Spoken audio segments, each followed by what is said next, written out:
Hare Krishna, Prabhuji.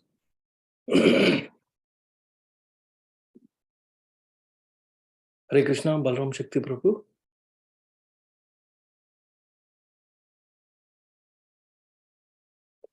Hare Krishna, who joined? Yes. Okay, Mataji. So I think from now I can probably, I think I should be able to do it. Hmm?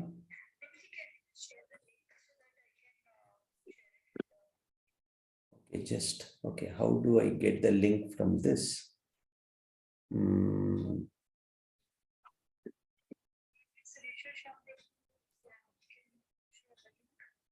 Suresh Prabhu, can you please share the link with Mukta Mataji?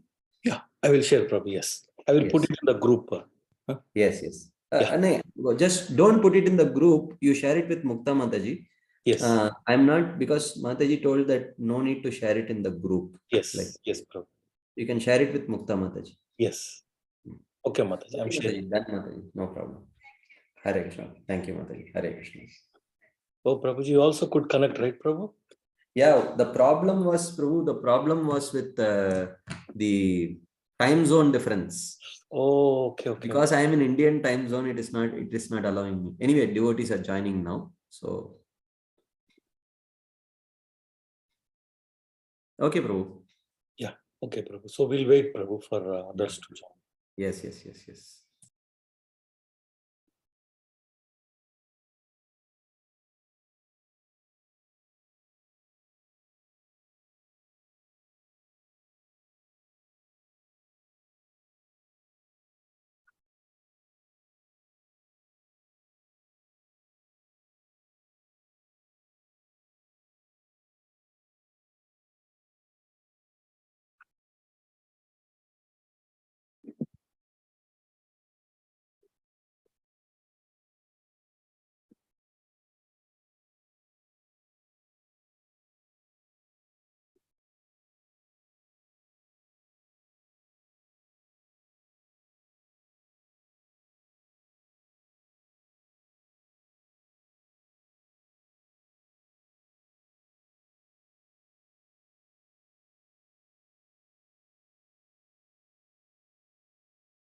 Yeah, Hare Krishna. Hare Krishna. So we'll get started. Please hold on for 2-3 minutes. We'll get started. Oh yeah. Thank you so much, Dr. Sandra. Thank you so much.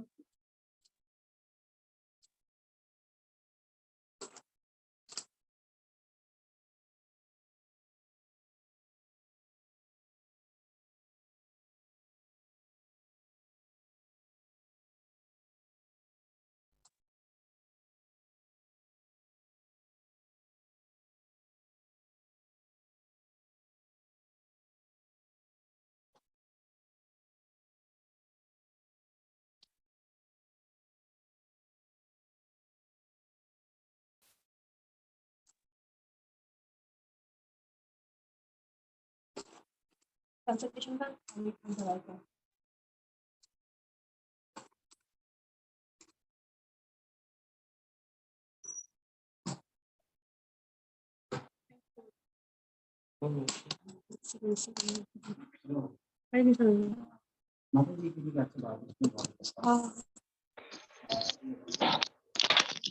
Already time तो हो चुका है आपको मैं अपने घर में 5 minute में आता हूँ हाँ वो असली में हम नीचे चले गए मैं जस्ट आए अभी आधे घंटे पहले आप कुछ लीजिए कर 5 o'clock इनको चाहिए Yeah, Hare Krishna. We'll get started. So I think Prabhuji joined, but he got disconnected again. Okay, Prabhuji just joined. So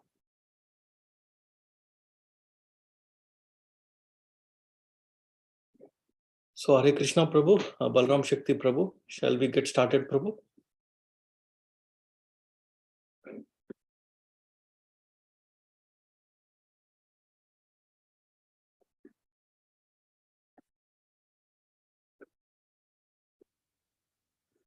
Hare Krishna, Balram Shakti, Prabhu. Hare Krishna, Prabhu. Just give me a second. Give Yeah. me just 1 second. Sure. Actually, Prabhu, you may have to share the link in the Group, right? I just group. shared with Mataji. Hope that link will work, Prabhu. Because those from other time zones will not be able to join. That's a problem here, actually. So I don't know how you are going to fix that problem, because even those in Pacific and other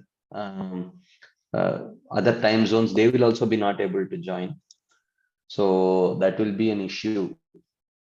So only those in Eastern time zones, they will get it. So somehow that has to be fixed. Yes. Otherwise, you will have to share the link in the chat box.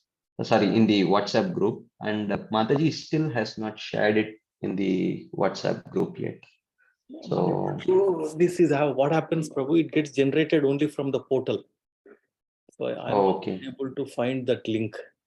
Prabhu, I can give you, you're talking about the Zoom link. Sorry, I just got in. Yes, Mataji. And this we shared on WhatsApp because this is what we're doing for TTC as well. Okay, can you? Okay. I just send it in the chat box. Can you put it in the WhatsApp group, specific WhatsApp group for this? Yes, Mataji, I will just doing that. Yeah.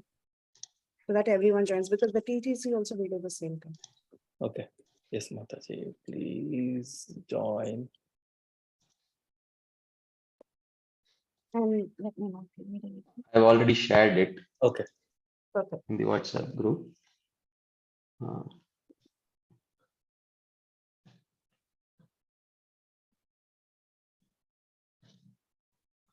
Yes, Prabhu, I also just shared. Okay. So shall we get started, Prabhu, while others join? Yes, Prabhu. Okay. We can start. Yeah. No problem. Yeah. Thank you all for joining. And here in US, it's Ekadashi. I think in India, it's tomorrow. So anyway, happy Ekadashi. And welcome to the part 1 of 4-part series, right? And the title is, Are You Sure Your Bhakti is Pure? Understanding Our Own Practices of Bhakti. So this is our title subject. And today we have His Grace Balram Shakti Prabhu conducting this 4-part series. And thank you, Prabhuji, for joining and enlightening on this subject. And we all know Prabhuji's loving presentations in the format of questions, and then Prabhuji shows the answer in the verse or through Acharya's presentations or Acharya's explanations. Thank you very much, Prabhuji. Back to you, Prabhu, for starting the session. Hare Krishna. Hare Krishna. Thank you, Prabhu. Thank you very much. So let us start. नमो विष्णुपदाय कृष्णपरिष्ठाय भूतले श्रीमते भक्तिवेदांत स्वामिनिति नामिने नमस्ते सारस्वती देवे गौरवाणी प्रचारिणे निर्विशेष शून्यवादी पाश्चात्य देशतारिणे जय श्री कृष्ण चैतन्य प्रभु नित्यानंद श्री अद्वैत गदाधर शिवासादि गौर भक्त वृंद हरे Krishna Krishna Krishna Hare Hare Hare Ram Ram Ram Hare Hare. Hare Krishna. So thank you all very much for joining today's session. So today's session is titled as Are you sure your bhakti is pure? Self-evaluation tools for understanding our own practice of bhakti. So this is a very critical subject matter because depending on this understanding, our abhideya or our practice will be finalized. So what are we supposed to practice? So if you say that we are qualified for pure devotional service, then we can practice only pure devotional service. If someone says no, we are not qualified for pure devotional service, then we may have to practice, then supposed to practice something else. So these questions often come. So it is very critical that we understand what exactly is pure devotional service and are we actually practicing it. If we are practicing it, then fine. But if we are not practicing it, then are we supposed to perform some other limbs also apart from the limbs of devotional service? These questions do come. So therefore it is very critical that we understand what our practice is. What is it that we are practicing? So that is why we should certainly know what exactly we are practicing. I am just waiting for others to join because the initial slides are very critical slides. So if someone joins little late, then it will be little difficult. So anyways, but I will just let you know how we are going to do this session. This is actually going to be a kind of partial workshop. I will not be the only person talking. There will be others also. You will have to participate. But of course, not everyone can participate also. That may not be possible. So I really wish that devotees come forward and participate. So there will be, there will definitely be time for question and answer sessions. You can always ask questions and we will at least try to dedicate 50% of the time for question and answers. If not 50%, at least about 35%, we will definitely try to dedicate it for question and answers. But apart from that, when the course is happening, I definitely want devotees to, we will be going back and forth. So I will definitely need a few volunteers. When I ask for, I definitely want a few of you to volunteer and participate. And I see amongst the devotees who have joined, some of you, or quite a few of you, have already attended some of my courses. So if the subject matter that we are discussing, you are already aware of, better you don't volunteer. So I want those devotees who are attending for the first time, who have never heard, even if you have heard from me, if you have never heard from on this particular topic, then you can volunteer to speak, because I really want to, we wish to have it in a conversation format. Of course, the whole presentation will not be in a conversation format. There will be certain things which I am sharing, but there are certain stages during the presentation where you will definitely have to participate. Okay. So I will let you know when. So, but I am kindly requesting, please, some of the devotees to please volunteer and speak when I ask for it. So now the topic of the session is, are you sure your bhakti is pure? So, which means we should first know the definition of pure devotional service. What is the definition of pure devotional service as given by our acharyas? So the definition of pure devotional service is presented in Bhakti Rasamrita Sindhu, the nectar of devotion, as Srila Prabhupada titles it, the summary study of Bhakti Rasamrita Sindhu. So in Bhakti Rasamrita Sindhu, the definition of pure devotional service has been presented by Srila Rupa Goswami. So when we understand the definition of pure devotional service, it will help us actually evaluate our own practice of bhakti little better. So what does Bhakti Rasamrita Sindhu say? What is the definition of Uttama Bhakti? It says, Anya Bilashita Shunyam Jnana Karmadi Anavritam Anukulyena Krishnanu Sheelanam Bhakti Ruttama. So the verse says, Bhaktir Uttama or Uttama Bhakti or pure devotional service means Anu Sheelanam.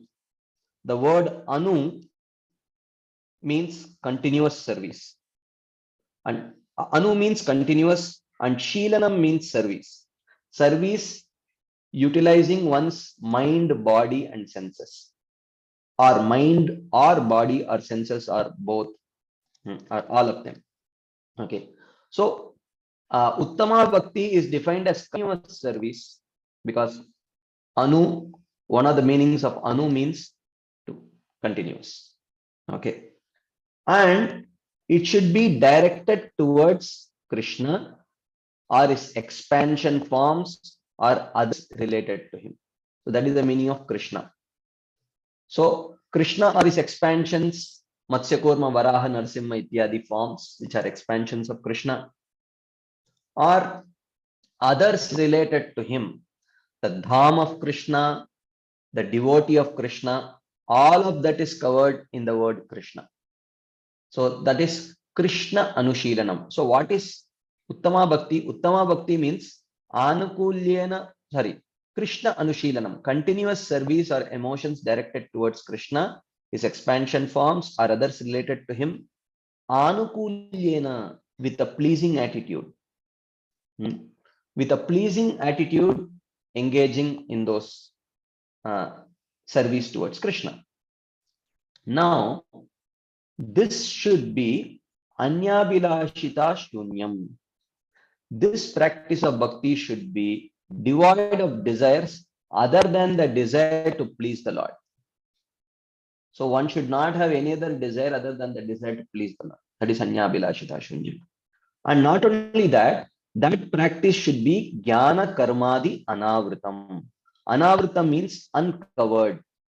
Uncovered by Jnana, Karma, and Adi refers to Jnana, Vairagya, Yoga, etc. So the practice should be unobstructed by impersonal Jnana, the materialistic rituals of karma, or other unfavorable acts. Right? So, Anyabilashita Shunyam indicates purity of goal or prayojan. And Jnana Karmadi Anavritam indicates purity of practice or abhideya. So, one for that practice of bhakti to be pure devotional service, Uttama Bhakti, its practice should be pure and the goal should be pure. One should not have any material desires as the goal, and one's practice should be completely uncovered by jnana, karma, etc. Okay. So now there are four aspects of this definition. One is Krishnanushilanam. First is Krishnanushilanam. Then there is Anukulyena. Then there is Anyabilashita Shunyam.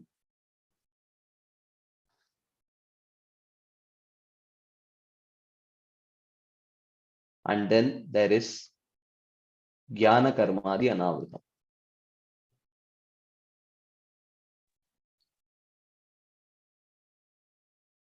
Okay.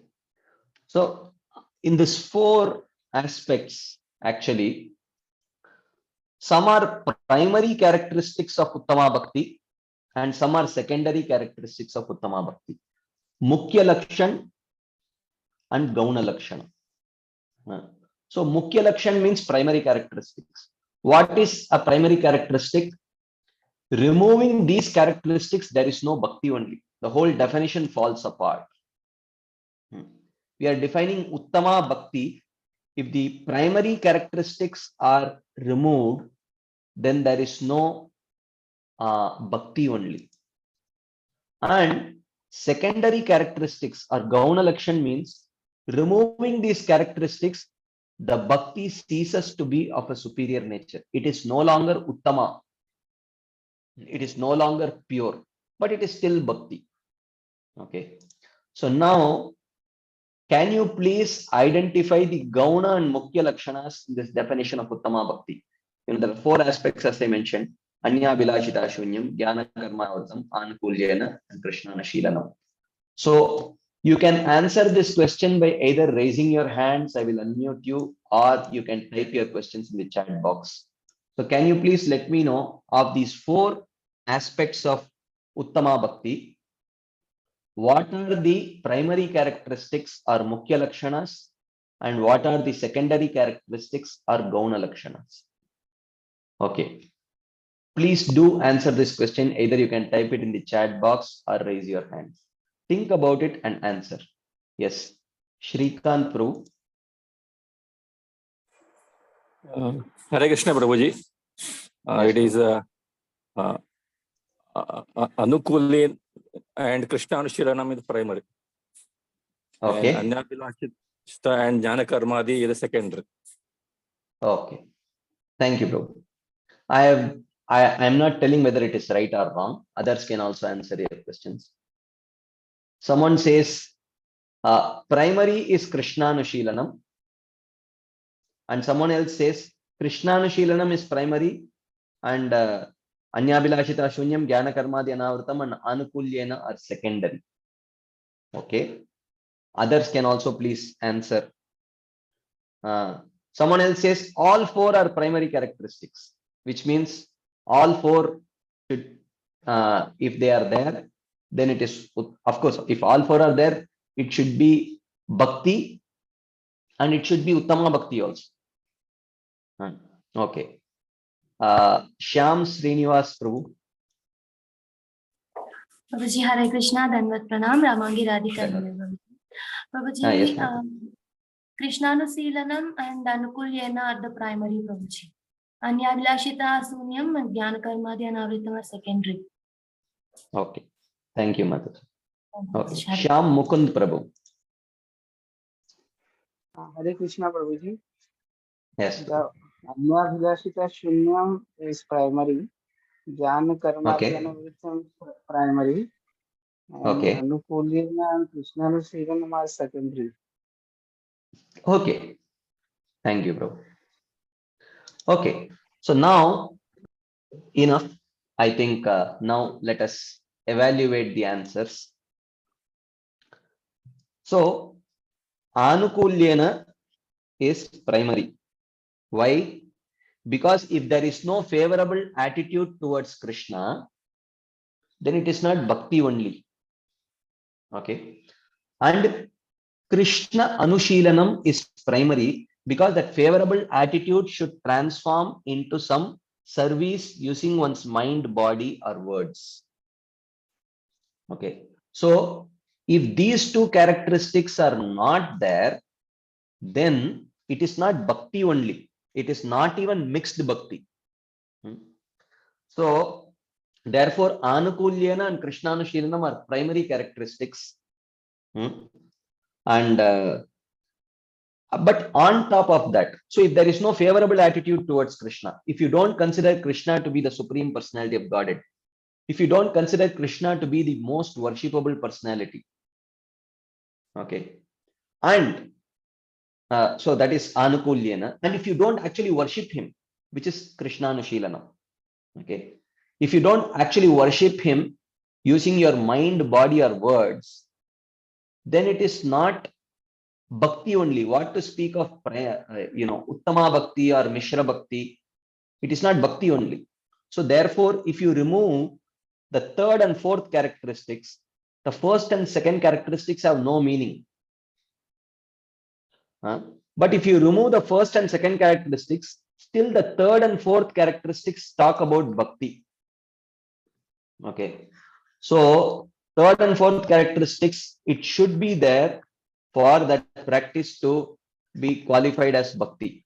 But apart from that, if there is anyabilashita shunyam, if that Krishna is worshipped with a favorable attitude, with no other desire other than the desire to please him, and if the means of worshipping Krishna is only Shravanam, Kirtanam, Vishnu, Smaranam, Padasevanam, Archanam, Vandanam, Dasyam, Sakyam, Atma Nivedanam. If that worship of Krishna is only through Navada Bhakti, and that Krishna is worshipped only for pleasing him without any material desire or desire for mukti, then this actually makes this bhakti as Uttama Bhakti, pure devotional service. So therefore, Anyabilashita Shunyam and Jnana Karmadi Anavritam are the secondary characteristics, whereas Anukulyena and Krishnanushilanam are the primary characteristics. Anyways, let us try to briefly understand what these four aspects are, because we have to understand whether we are practicing pure devotional service or not, right?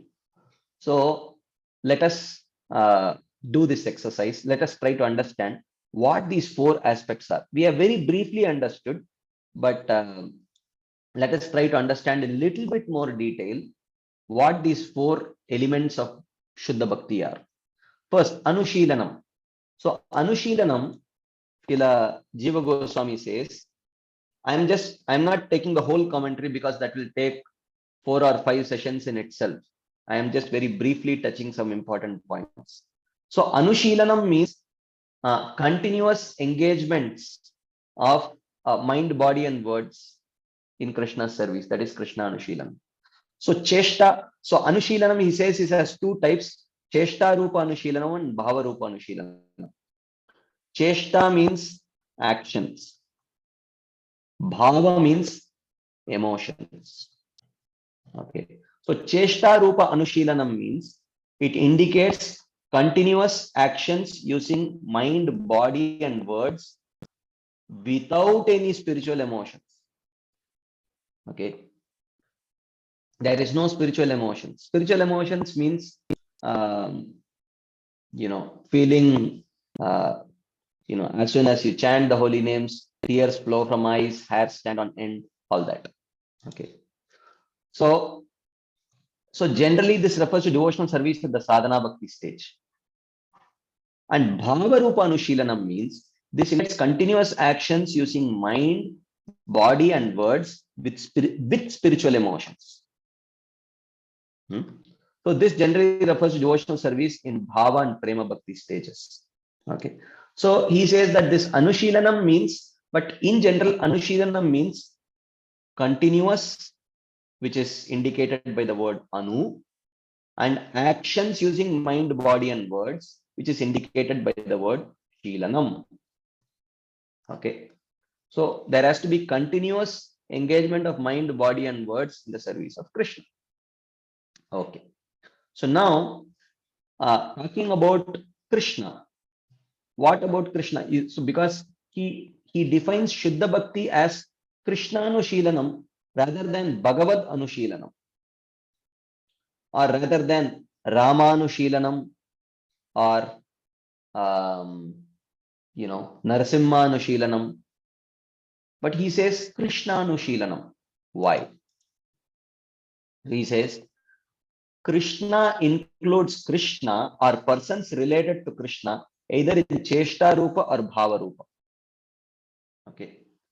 So Krishna includes Krishna or persons related to Krishna like Srimati Radharani, Nanda Maharaj, Yashoda, Maya, all of them, if you worship them, that is also Krishna Anushilanam. Because it involves persons related to Krishna also, it is not too narrow. So therefore, you cannot say that worshipping Vrindavan is not Shuddha Bhakti because it does not involve direct worship of Krishna. No, because there the word Krishna includes Vrindavan also, because Vrindavan is connected to Krishna. Right. He says, for example, Guru Padashraya is a limb of Bhakti, even though it is not direct service to Krishna, because Guru is Sakshad Haritvena Samasta Shastra. Guru is connected to Krishna. Guru is dear to Krishna. So therefore, Guru Padashraya is also Krishna Anushilanam. But then the question arises, isn't Narasingha Anushilanam or Rama Anushilanam not Bhakti? Why only Krishna Anushilanam? Then isn't Prahlad Maharaj a pure devotee? Isn't Dhruva Maharaj a pure devotee? Isn't Hanumanji a pure devotee? Do you mean to say only worshippers of Krishna are pure devotees? Because you are not defining Uttama Krishna Bhakti. You are defining Uttama Bhakti. So Uttama Bhakti means it should be all inclusive. It should include all the other incarnations also. So he says yes, because the word Krishna includes all the other incarnations. Krishnastu Bhagavan Swayam. Krishna is Swayam Bhagavan. He is Sarvakarana Karanam. He is the source of all other incarnations. Because he is the source of all other incarnations, if you say Krishnanushilanam, Krishna includes Narasimha, Rama, Matsya, Kurma, Varaha, Ityadi, all the forms. So, but if you say Ramanushilanam or Narasimhanushilanam, then you have to individually mention, because they are not Sarvakarana Karanam. They are not Swayam Bhagavan. So now one may say, why not Bhagavad Anushilanam? That sounds more, you can say, all inclusive, right? Yeah, you may say Bhagavad Anushilanam, but that Bhagavad Anushilanam does not indicate who is Swayam Bhagavan. Who is that Swayam Bhagavan? Right. So therefore, the word Anukulyena Krishna Anushilanam is used, and one need not worry. Within this definition, everyone is covered. Prahlad Maharaj is covered. Prahlad Maharaj is covered, and Dhruva Maharaj is covered, and Hanumanji is covered. Everyone is covered. There is no problem. Okay. So now let us try to understand what is this Anukulyena. Anukulyena. This is the second primary characteristic. Okay. So he says Anukulya means favorable.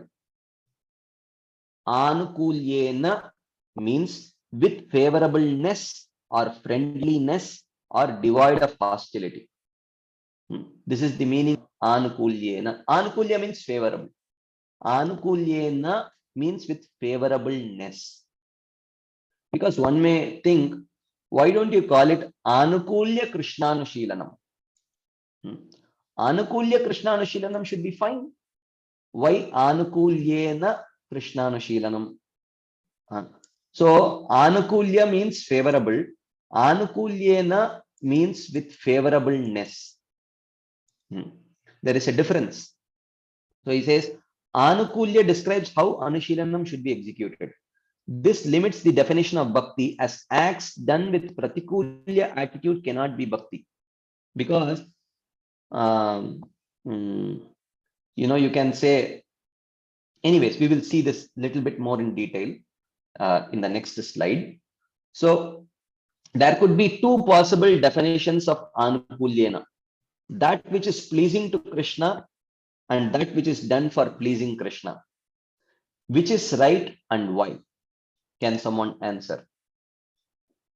Anukulyena. How would you define Anukulyena in order to fit this definition of Shuddha Bhakti? That which is pleasing to Krishna and that which is done for pleasing Krishna. How would you define Anukulyena? Yes, Jagdish Hari Prabhu. Hare Krishna, Prabhuji, Dandvat Pranam. Stand up, Prabhu. Prabhuji, Hare Krishna, nice to see you after a long time. Prabhuji, I think so. It's the second one, that which is done for pleasing Krishna, because the feelings are more important, and that feelings are considered as anukulena. Okay. Thank you, Prabhu. Thank you. Preeti Vilasini Mataji. My answer is also that which is done for pleasing Krishna, because the Okay. intention of the doer is more important, because naturally Krishna is pleased with anything. He takes everything in a positive way. Okay. Thank you. Mother Gail. I guess your Okay. answer is also same. Yeah, I thought you were asking for the distinction between the two. No, I said which in your opinion is right. That Oh, okay. someone's Yeah, some that devotees which in is the number two, that which is done for pleasing Krishna intentionally. Yeah. what if that which is done for pleasing Krishna actually does not please Krishna? I think he would accept that because the intention is Okay. what he values. Okay. Thank you, Mataji. Yes, Jagdish Hari Prabhu. Prabhuji, actually, if it is done with the desire to please Krishna, Krishna will 200% will be pleased, because Krishna accepts the feelings of the devotee. He takes the bhav, his bhavagrahi Janardana. So the Okay. first, if second is done, then first is already fulfilled. Okay. Okay. Okay. Thank you, Prabhu. Okay. We will take one more answer and then we will move on. Yes, Ramangi Radhika Mataji. Yes, Prabhuji, that which is done for pleasing Krishna, you asked which will be done for pleasing Krishna, but actually is not pleasing Krishna. Is like Vidurani feeding Krishna the peel of banana. Actually, it is not pleasing, but it is done for pleasing Krishna, so he accepts it. Okay. Prabhuji, Hare Krishna. Thank you, Mataji. Thank you. Okay. Yes. I think most of you have answered it right. That which is done for pleasing Krishna.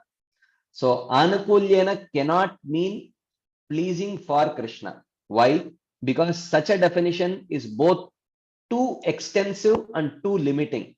If you say anything that is pleasing to Krishna is Anukulyena, then this kind of addition is too extensive or too limiting. How too extensive? For example, a demon fighting with Krishna in Virya Rasa, at least Krishna is experiencing Virya Rasa. The demon certainly has the mood of chivalry, but it is not rasa because there is no favorable attitude. But certainly Krishna is enjoying that fight, right? So it is pleasing to Krishna, but that is not devotional service. So if you say Anukulyena means that which is pleasing to Krishna, and the demons are engaging their mind, their body and words in actions which eventually are pleasing Krishna. So engaging mind, body and words is Krishna Anushilanam. And if you define Anukulyena as that which is pleasing to Krishna, then the demons are pleasing Krishna. So then they are performing bhakti. So that cannot be the meaning. So that is why it is not Anukulya Krishna Anushilanam, because Anukulya would mean pleasing to Krishna, and that may be incidental pleasing also, without the intention of pleasing. So many people may incidentally please someone without the intention of pleasing. So that is not considered as bhakti. So if you define Anukulyena as that which is pleasing to Krishna, it will include the demons, and also it is too it would be too limiting, because it would exclude someone like Mother Yashoda, because when Mother Yashoda is trying to bind Krishna, Krishna is visibly displeased, but she's definitely a topmost devotee, because even her trying to bind Krishna is for pleasing Krishna. Even though from a Leela point of view, Krishna is displeased with her, he clearly shows anger at some point, fear at some point, um, distress at some point, anxiety at some point. All these emotions are not favorable emotions. So therefore, if you define anukulyena to mean that which is pleasing to Krishna, under some circumstances, you do see visibly Krishna is displeased with Mother Yashoda, and at other times with other your devotees. So therefore, if you define anukulyena to be that which is pleasing to Krishna, it may under some circumstances exclude Mother Yashoda also. Therefore, anukulyena should mean that which is done for pleasing Krishna. So that is the meaning of anukulyena. Okay. So that is about a very brief understanding of the two primary characteristics, the Mukhya Lakshanas. Now we will try to understand the two Tatastha Lakshanas, the secondary characteristics. Okay. So the two Tatastha Lakshanas are Anyabhilashita Shunyam. One's practice should be devoid of other desires other than the desire to please Krishna. And it should be Jnana Karma the Anavritam. It should not be covered by Jnana Karma or other items. Right. So now let's try to understand the first of these Tatastha Lakshanas. I mentioned Anyabhilashita Shunyam indicates purity of Prayojan. Okay. So now, what does other desire mean? He says other desires mean any other desire other than the desire to please Krishna through bhakti. So which means one should not have any other desire other than the desire to please Krishna through bhakti. Okay. In other words, bhakti that is aimed at achieving bhakti is proper. Otherwise, it is improper. Okay. For example, the aim of sadhana bhakti is to attain bhava bhakti. Bhaktya sanjataya bhaktya vibhratyut mulakam tanum. This is mentioned in Srimad Bhagavatam 11th canto. So, therefore, that is favorable. So, Anyabhilashita Shunyam means one should have no other desire other than the desire to please Krishna. Right? Now, the question is, why is it Anya Abhilashita Shunyam? Why is it not Anya Abhilasha Shunyam? Anya Abhilasha Shunyam means, let's try to understand this. Anya Abhilasha Shunyam literally means one should have no other desire except to please the Supreme Personality of Godhead under any circumstances. Right? Under any circumstances, one should have no other desire other than the desire to please Krishna. One may say, okay, but that sounds all right. That sounds like a very reasonable definition. Why should that be wrong? What is wrong with this definition? So if this is right, if this is accepted, this definition is too exclusive. So what do you mean it's too exclusive? Can you please explain?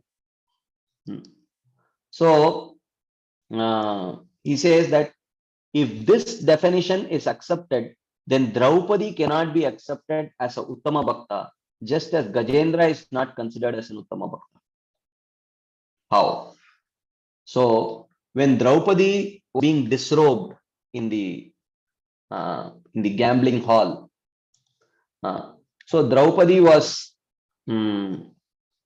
shouting for Krishna for self-protection only. She was shouting and she was calling Krishna for self-protection. At that particular point of time, she was not calling him for pleasing Krishna. Okay. Just as Gajendra, when he was under distress, he called out for the Lord for self-preservation. So therefore, Gajendra is considered not at that point of time, he is not considered as a pure devotee. So similarly, you would have to reject Draupadi also as a pure devotee, because if you define Uttama Bhakti as Anya Bilasha Shunyam, which means under no circumstances you can have any other desire other than the desire to please Krishna. But Srila Rupa Goswami very carefully defines Uttama Bhakti as Anya Abhilashita Shunyam. So how do you understand what is this Anya Abhilashita? So he says that Anya Abhilashita Shunyam means devoid of other desires that are deep rooted as one's nature. So Draupadi, her deep rooted nature was always to please Krishna. Within her heart, she had no other deep rooted desire other than the desire to please Krishna. But in a life threatening situation, a devotee might ask for the Lord to save him. This is just a temporary desire and is not a desire that is deep rooted in his nature. Hence, this is not harmful to his bhakti. So, under a very extremely distressful situation, it is very natural for devotees to call out for Krishna. And it may not be for glorifying Krishna or pleasing Krishna, but under such circumstances, even if one may call out for Krishna for self-preservation, that does not disqualify one from being a pure devotee. So therefore, in order to accommodate extreme situations under which devotees may sometimes pray to Krishna for self-preservation, in order to accommodate that, Rupa Goswami defines bhakti as Uttama Bhakti as Anya Abhilashita Shunyam and not Anya Abhilasha Shunyam. So, so then the next, the second of the Tatastha Lakshanas or the secondary characteristics is Jnana Karmadi Anavritam, uncovered by Jnana Karma and the other processes. Okay. So now, when we say Jnana, what Jnana are we talking about? Jnana refers to knowledge of impersonal Brahman and other such knowledge that can cover one's appreciation of bhakti. Of course, impersonal knowledge of the impersonal aspect of absolute truth is important. We are not denying that. But when we overemphasize on that impersonal understanding, or the non-difference between the Jiva and the Supreme Lord, or the qualitative oneness between the Jiva and the Supreme Lord, then it kills the service attitude. So therefore, while the Jnana Yogis may overemphasize on the impersonal aspect of the Supreme Lord and on the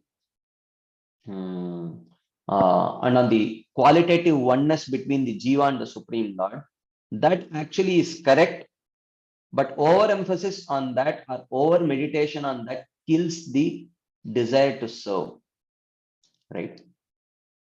So then the next question is, what karma are we talking about?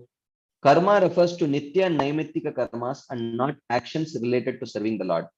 So Nitya karma and Naimittika karma are part of Karma Yoga. Okay. So Nitya means daily and Naimittika means periodic. Okay. So daily duties according to one's Varna and Ashrama include 3 times perform Sandhya Vandanam, the Sandhya rites and all that. That is daily duties. Periodic duties refers to Shraddha and all those things.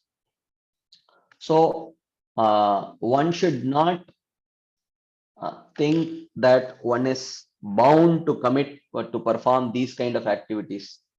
You know, that is Nitya and Naimittika karmas. That karma are we talking. That is what we are talking about.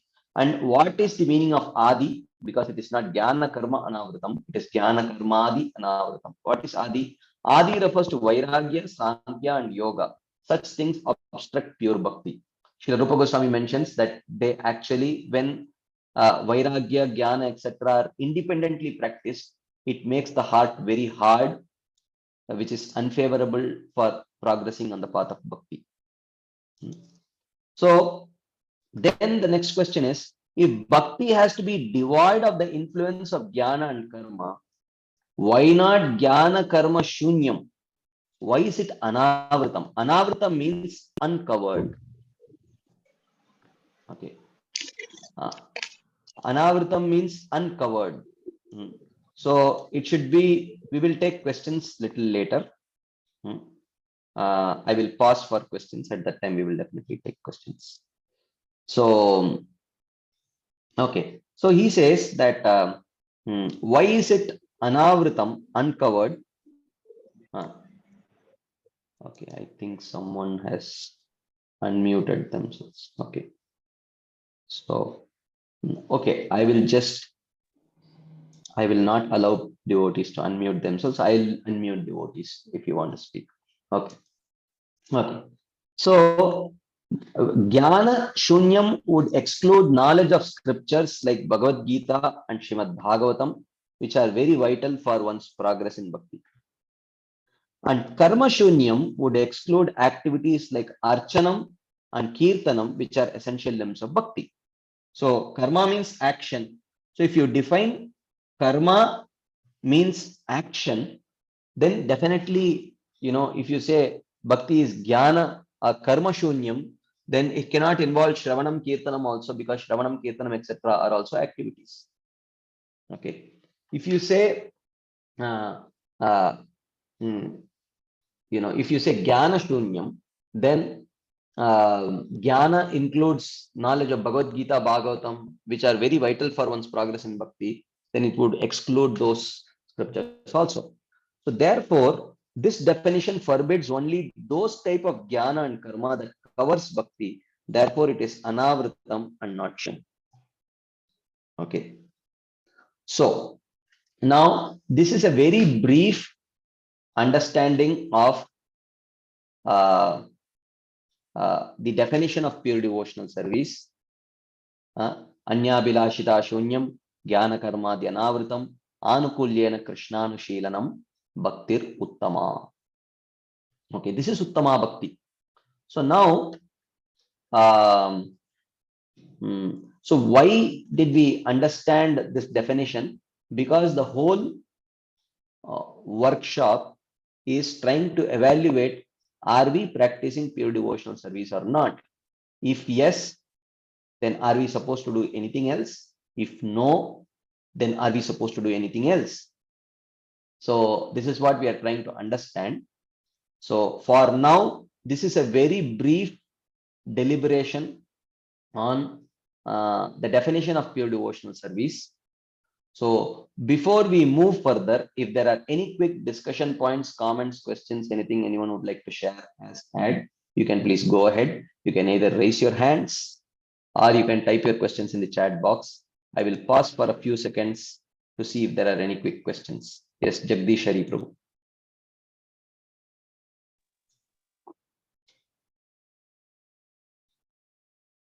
Jagdish Hari Prabhu, did you raise your hands?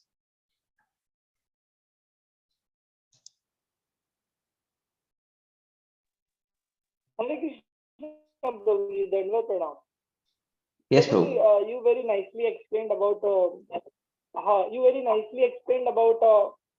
Draupadi calling Krishna in the critical hours for protection of the body is accommodated as Anya Vilashita Sunya. Ideally, it should not be done, but critical situation we can call, right? So if we are traveling and regularly we chant for nursing arti for protection of the body also, and wherever we are traveling, going to yatra, and that is also very natural because that is also a part of a surrender process, right, Prabhuji?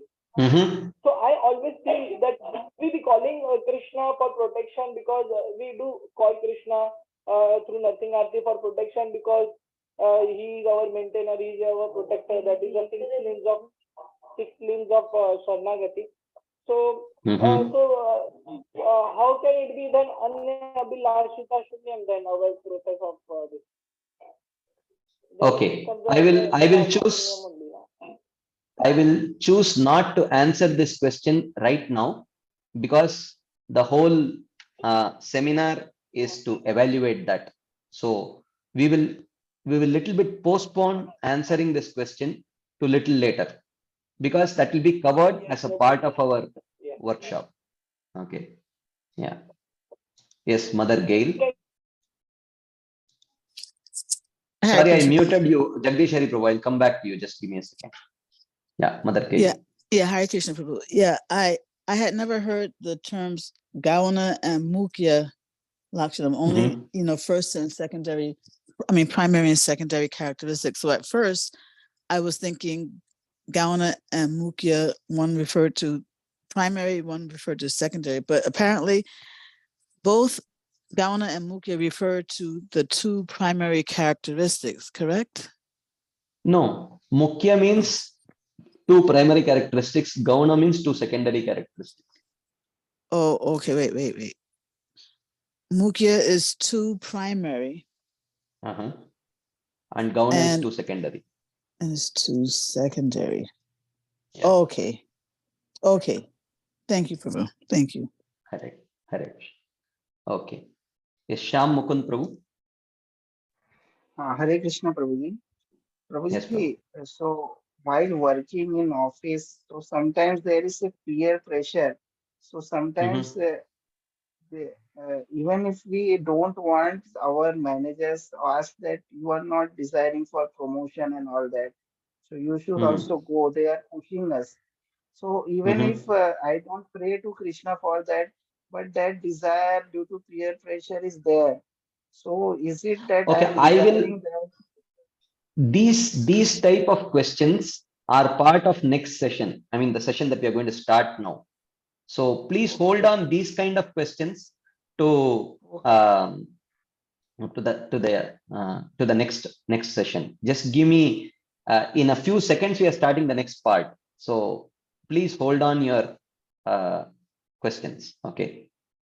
So yes, Ras Bihari Madhav. Hare Krishna Prabhuji. Prabhuji, I just Yes, wanted to understand whether this Tatastha Lakshana and Gauna Lakshana are same. Same. Yeah.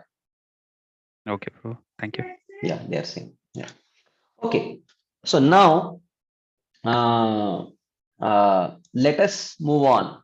Now that you have understood the definition of pure devotional service, now, how many of you feel that your practice of devotional service is pure according to this definition?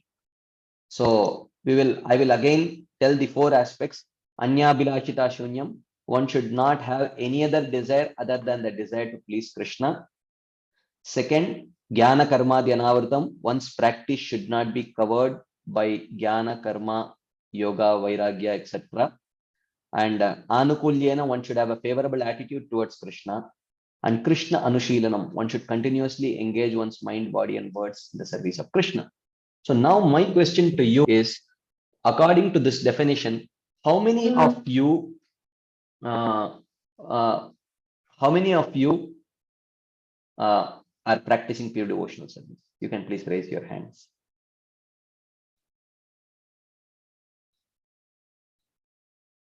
Okay. There are two hands.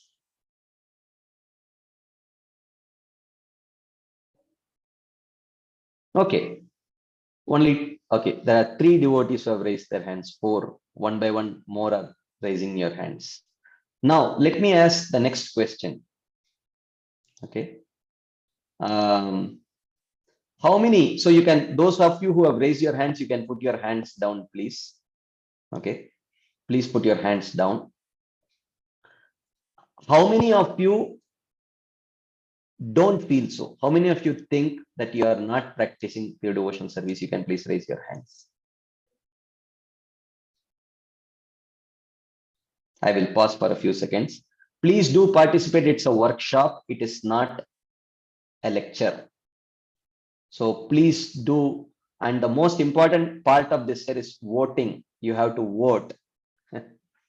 Right. So please do vote by raising your hands. At least I will know. Right. So some of you have answered by raising your hand. Some of you have answered by typing on the chat box. So most people have told no, at least amongst those who voted. About 50% devotees did not vote. So I cannot talk for them. So about 20-25 devotees have voted that they are not practicing pure devotional service, and 2-3 devotees have said they have practicing pure devotional service. So now my next question to you, okay, my next question to you is, which aspect of the definition are you not able to follow? Those of you who have answered no, we are not practicing pure devotional service, you can please share which aspect of the definition. Anyabhilashita shunyam, jnana karma dhyanavritam, anukulyena, krishnanushilanam. Of these 4 aspects, which aspect are you not able to follow? That I want you to answer. Those of you who wish to answer, please raise your hands. Those of you are not going to answer, please, you can put down your hands. Some of you are still raising your hands. So, okay. So now, I wish to hear from you now. Those of you who have raised your hands, I wish to know. I wish to know which aspect of this definition of the 4, which one you are not able to follow. Yes, I will keep unmuting. Please keep your answers very short and crisp. Okay. Yes, Jagdish Hari Prabhu. Hare Krishna, Prabhuji, Dandavat Pranam. Prabhuji, Yes, I Prabhu. am not able to follow any 4 in Toto. Sometimes something happens. It's just a flickering mind. Sometimes it becomes completely dependent, but other times it is how we are so much attached to something. So it's not sure, Prabhuji. It's like unstable. So yeah. Okay. Thank you. Oh, I am sorry. I again unmute. I again muted you. I will just unmute you again. Just give me a second.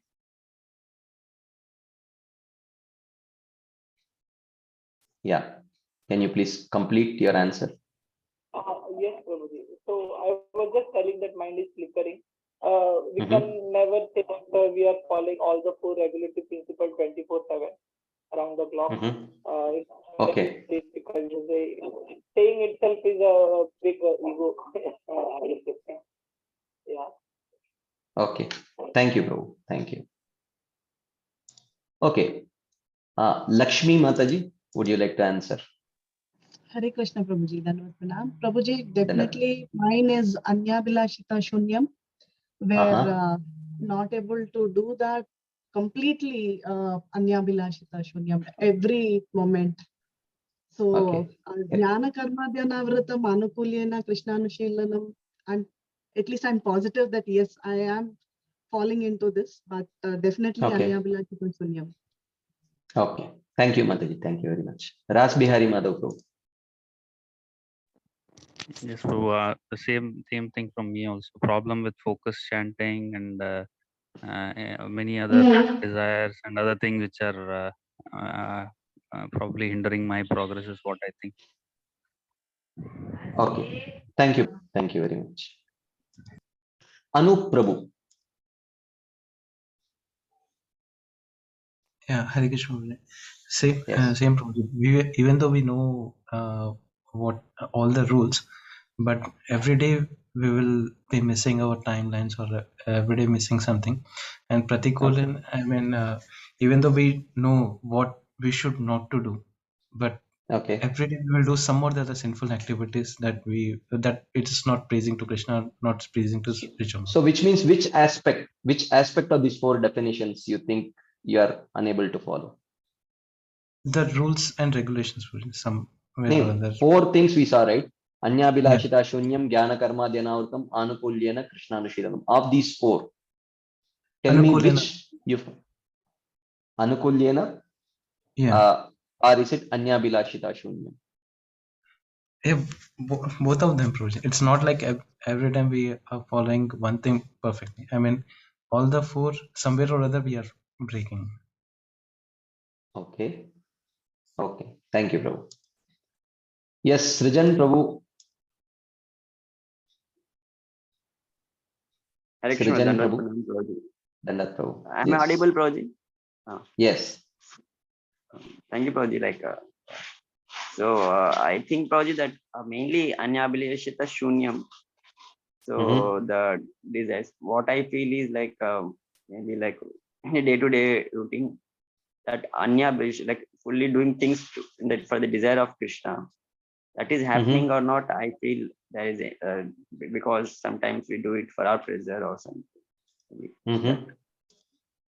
Okay. Fine. Thank you, Prabhu. Thank you very much. Tulika Mataji.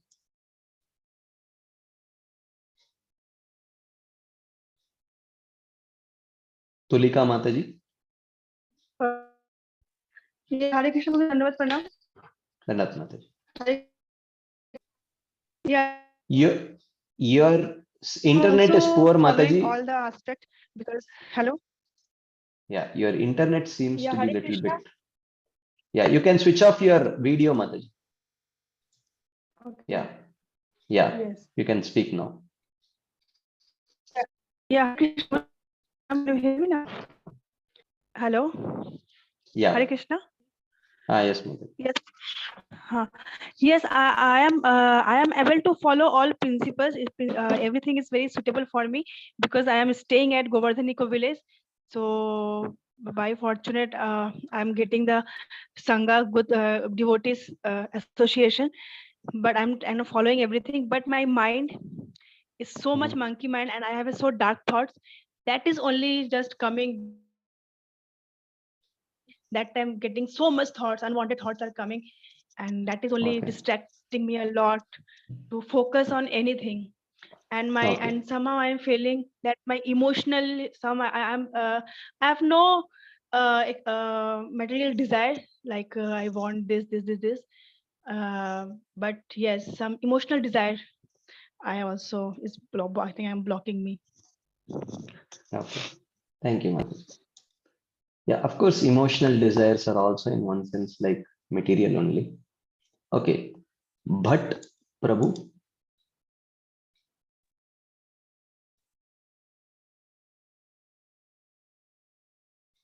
We are not hearing you, bro.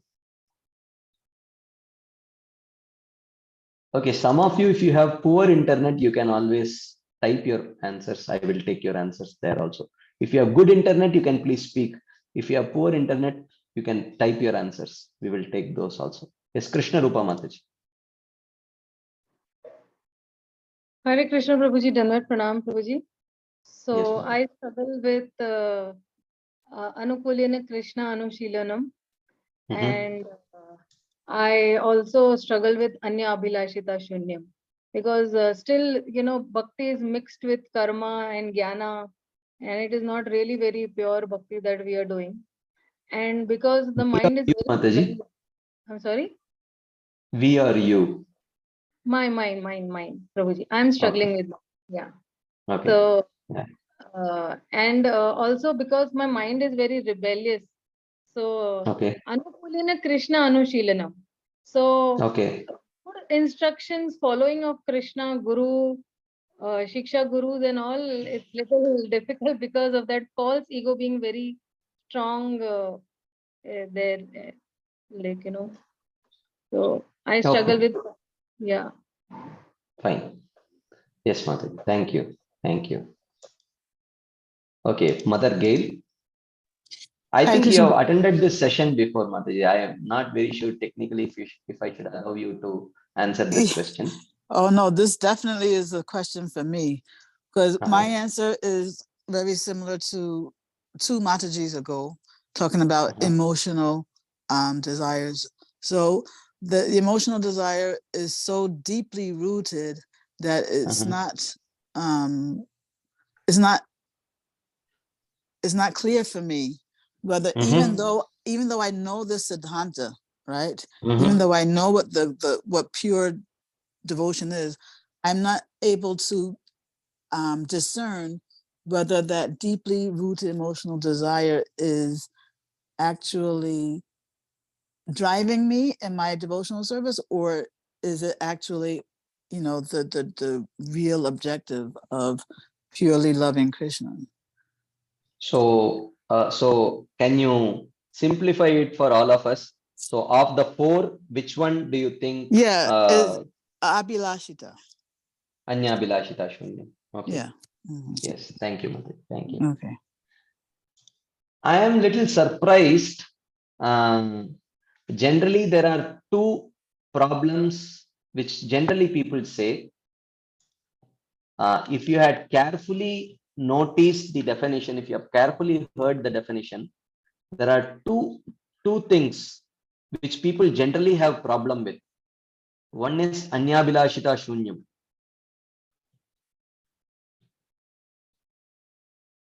Okay. Prabhuji, I have many other material desires. And the second thing, interestingly, not many spoke about, or none of you spoke about, is Anu. Anu means continuous. So these are continuous, no one spoke about actually, right? So yes, I practice, but of course, indirectly, yes, Jagdish Hari Prabhu and others said, sometimes I'm able to do, sometimes I'm not able to do. That indicates, the continuity is not there. So therefore, it looks like for most of the people,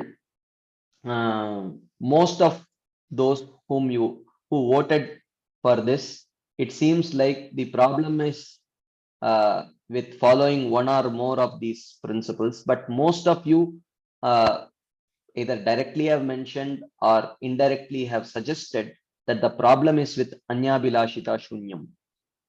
Yes, I do have other desires. I am not free of it.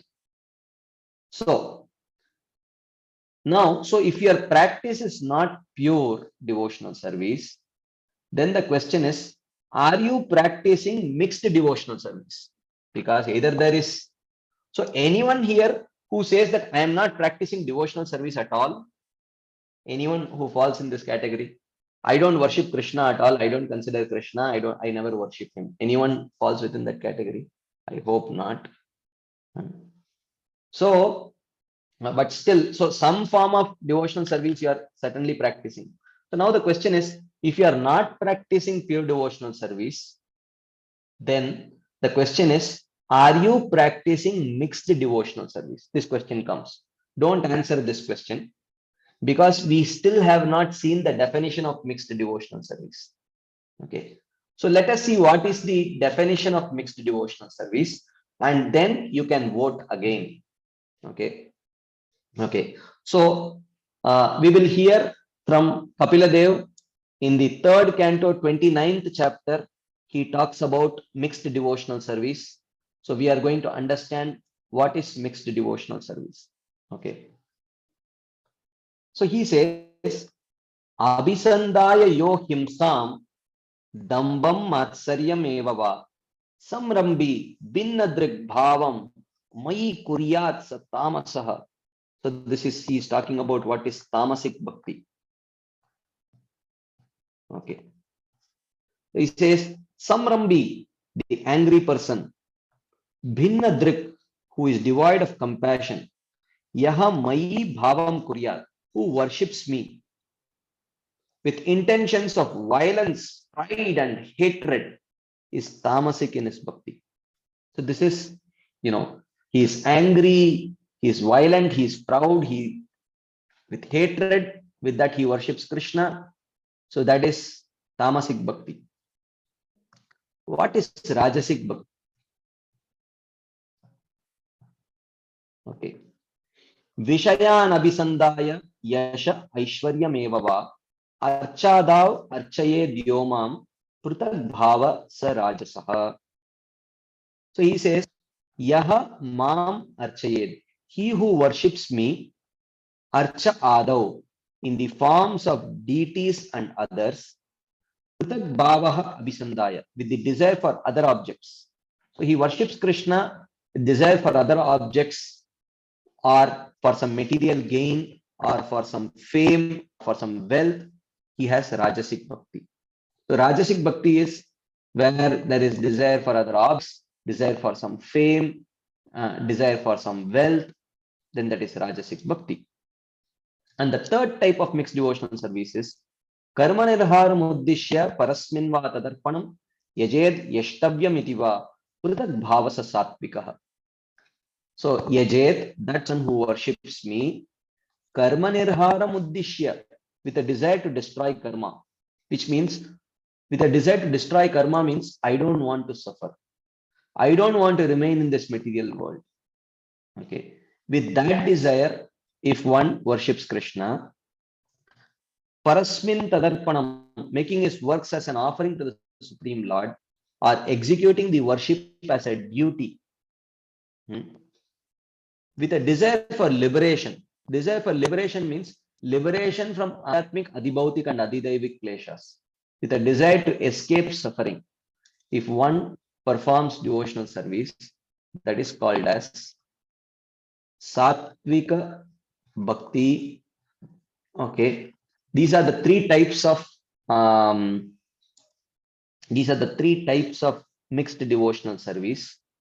Now, my question to you is that does your practice fit these definitions of mixed devotional service?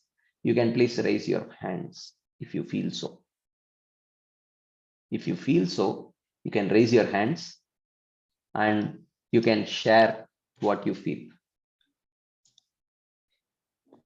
Okay.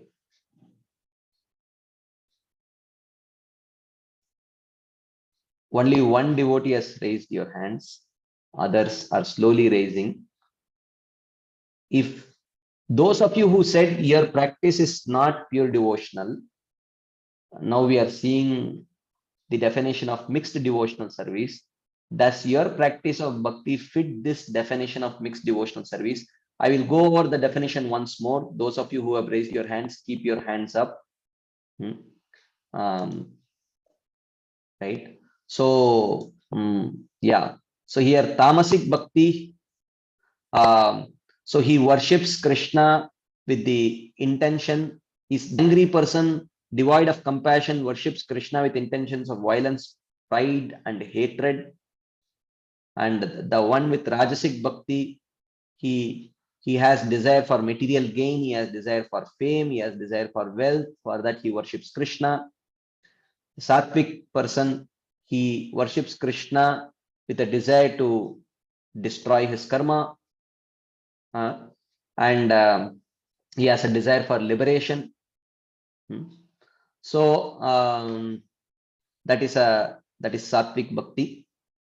So how many of you feel your practice falls within this set of definitions? Either sattvic, rajasic, tamasic, or someone may feel a mixture of all three, Prabhu. Sometimes it is sattvic, sometimes it's rajasic, sometimes it's tamasic. It's a mixture of all three. So those of you who have answered no, my bhakti is not pure devotional service, my question to you is, how many of you, does your practice fall within any of these definitions? Okay. Jagdish Hari Prabhu says a mixture of three. Okay. So sometimes sattvic, sometimes rajasic, sometimes tamasic. So Charu Mataji says mixture of two. Tulika Mataji says sattvic bhakti. Shriman Mahaprabhu Prabhu says sometimes Rajasic, sometimes Sattvic. Vaikunta Vijaya Mataji says it's a mixture of all three. Krishna Rupa Mataji says sometimes goodness, sometimes passion. Harsh Prabhu says sometimes 2 and sometimes 3. Others, Lata Rao Mataji, what do you think? Prabhuji, it is mixture of Rajasic and Sattvic, Prabhuji. Mixture of Rajasic and Sattvic. Okay, other answers are also coming. Yeah, thank you. So someone says mixture of Sita Komal Mataji says mixture of goodness and passion. Again, Malti Keshavani Mataji says mixture of goodness and passion. Brajaras Prabhu says mixture of all three. Prijan Prabhu says mixture of all three. Lata Mataji says Rajasik and Sattvic. Haridam Prabhu says mixture of 2. Srikant Prabhu says mixture of Rajasik and Sattvic. Anup Prabhu says mixture of all three. Nidhi Mataji says Rajasik and Sattvic. Yeah, Kalanidhi Prabhu says mixture of 2. I presume that it must be either maybe Rajasik and Sattvic or Rajasik and Tamasic, whatever.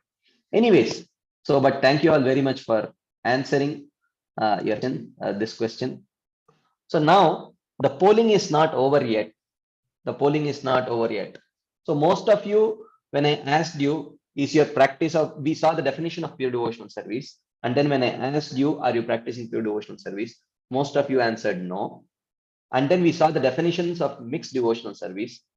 And then when I asked you, are you practicing mixed devotional service? Practically everyone who voted said, yes, we are practicing mixed devotional service. Now the voting is not over. We have one more option. Let us see that. So how about a third option? Okay. So we will see the classic definition of Vaidhi Sadhana Bhakti from Srimad Bhagavatam. Okay.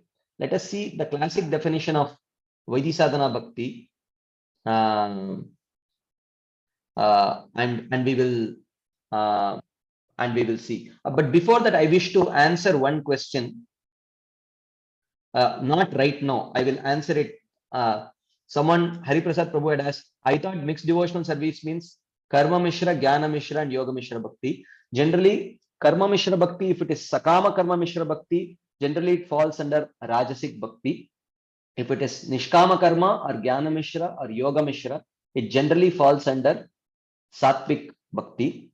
And if Yoga Mishra Bhakti is for the desire for siddhis, then it falls under Rajasic. If it is for liberation, it falls under Sattvic. So this is a different way of classification, but more or less same kind of classification. Okay.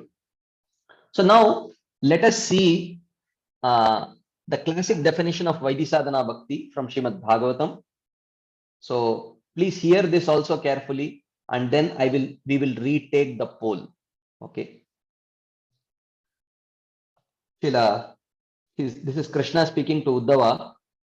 He says, Jata Shraddho Matkatasu Nirvinnah Sarva Karmasu Veda Dukkatmakam Kaman Parityage Api Anishwaraha Tato Bhajeta Mam Pritaha Shraddhalur Drida Nishchayaha Jushamanascha Tan Kaman Dukko Darkamscha Garhayan. Okay. So the definition that he gives, we will see the meaning of this. So he says that such a person, Jata Shraddho Matkatasu, he has awakened faith in the narrations of my glories. My refers to Krishna, because Krishna is speaking to Uddhava. Nirvinna Sarva Karmasu, being disgusted with all material activities. Veda Dukkatmakam Kaman, he knows that all sense gratification will lead to misery. He knows that. But Parityage api Anishwaraha, he is not always able to say no to sense enjoyment. He sometimes succumbs to sense enjoyment, or many times succumbs to sense enjoyment. Okay. Then Krishna says, Tato Pritaha, but my devotee should remain happy. So remain happy here means Don't, not that he becomes happy that he is unable to renounce sense gratification. So here, remain happy, the Acharyas explain, means don't become disappointed and dejected and depressed. Don't become depressed. That's what Krishna says. Okay. So remain happy. Mam bhajeta. Don't give up worship of me. Worship me. Shraddhalur. Shraddhalur means with great faith, which means do not doubt the process. Do not doubt the process. And Dhrida Nischayah. So Dhrida Nischayah means with firm determination. So once you succumb to sense gratification, take a determined vow. Okay, next time I will try better, not to fall prey to sense gratification like that. Okay. And Jushamanascha tan kaman, even though he is sometimes engaged in sense enjoyment, Dukkodar comes. My devotee knows that all sense gratification leads to a miserable result, and therefore he sincerely repents. Of course, this sincerity depends on how much one is progressed. If one is little bit progress, then there will be little repentance. If someone has progressed a lot, then there will be a very deep repentance, right? So I will summarize the symptoms of a sadhaka. You know, what are the classic symptoms of a Vaidhi sadhaka? First thing, Jata Shraddho Matkatasu. He has awakened faith in the process of bhakti. So while I am reading this, I want you to please close your eyes and think if you fall within this category or not. Okay. So please do this exercise. I will restart the exercise again.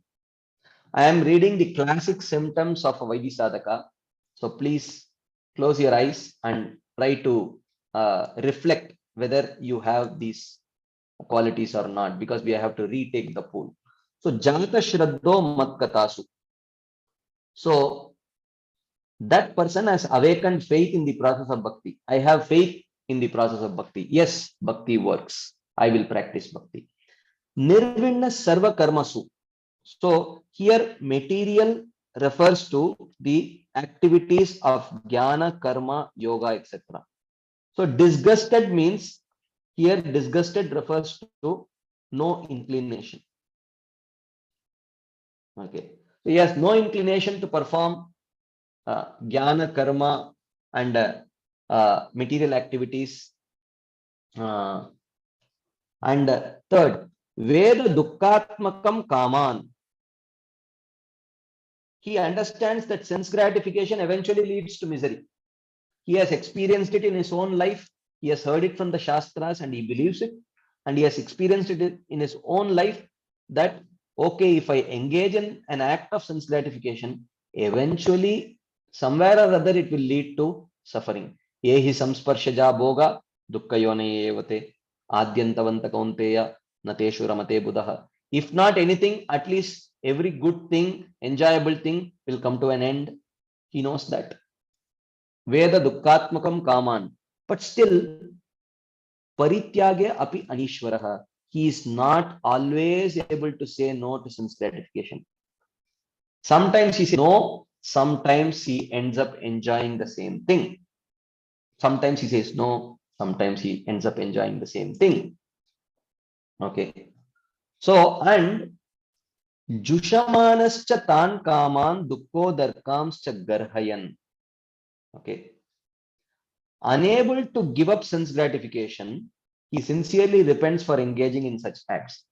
Again, as I mentioned, sincerity depends on the level of progress. But there is some repentance that, oh, I should not have done it. I should not have engaged in this activity. You know, I ate that vada pav, unoffered vada pav. I should not have done that. It will affect my bhakti. But still, so for the next few days, he is able to avoid. But then after that, again, there is indulgence in sense gratification, right?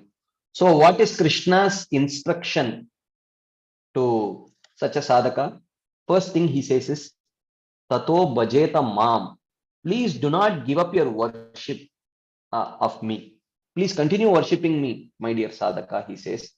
Pritaha. Pritaha means remain happy. Remain happy means don't feel depressed. Don't, I know you have succumbed to sense gratification. Now don't succumb to depression. Hope is there. You can do better. So don't feel depressed. Then the third thing he says is Shraddalur, with great faith, which means do not doubt the process. Oh, maybe the process does not work. Maybe bhakti does not work. I've been practicing bhakti for a long time. I'm still not able to give up my sense gratificatory desires. Maybe bhakti does not work. Okay. And Dhrida Nishchayaha means don't give up your determination. Tato bhajeta mam prita shraddalur Dhrida Nishchaya. Don't give up your determination. Taking baby steps towards improving from where you are. Okay. If you are succumbing to a particular type of sense gratification every day, see if you can at least gradually bring it to alternate days. And from there, gradually bring it to once every 3 days, then once a week, then once a month, like that. Are you willing to take baby steps towards a more determined effort? So this is what Krishna says. So the symptom is he has faith in bhakti and he has no inclination to perform karma, jnana, yoga, etc. He understands that sense gratification will eventually lead to misery, but still he is not always able to say no to sense gratification. Time and again, he indulges in sense gratification. And whenever he indulges, there is some repentance, there is some guilt within the heart. So Krishna's instruction to such a sadhaka is, please continue worshipping me. Don't feel so depressed, and do not doubt the process, and try to slowly increase your determination. So this is what Krishna says. So now this is the definition of Vaidhi Sadhana Bhakti. Okay. So now we have seen the definition of Uttama Bhakti. Okay. This is 1. Okay. I am giving numbers. Please note 1. Uttama Bhakti is 1. Anyabhilashita Shunyam, Jnana Karma Dhyanavritam, Anukulyena Krishnanushilanam Bhakti Uttama. This is 1. And then we saw 3 types of mixed devotional service. This I will number as 2. And then we saw the definition of Vaidhi Sadhana Bhakti. This I will number as 3. So now in this poll, everyone polls only in the chat box. So please take a few seconds to meditate on the 3 definitions that we have seen. Okay. So we have seen the definition of Uttama Bhakti 1, mixed devotional service 2, and Vaidhi Sadhana Bhakti 3. So now I want you to, you can vote only 1, either 1 or 2 or 3. You have to share which best fits your practice. Which definition best fits your practice? I want you to poll in the chat box. 1 number only, not multiple numbers. Whichever best fits your practice, please poll in the chat box.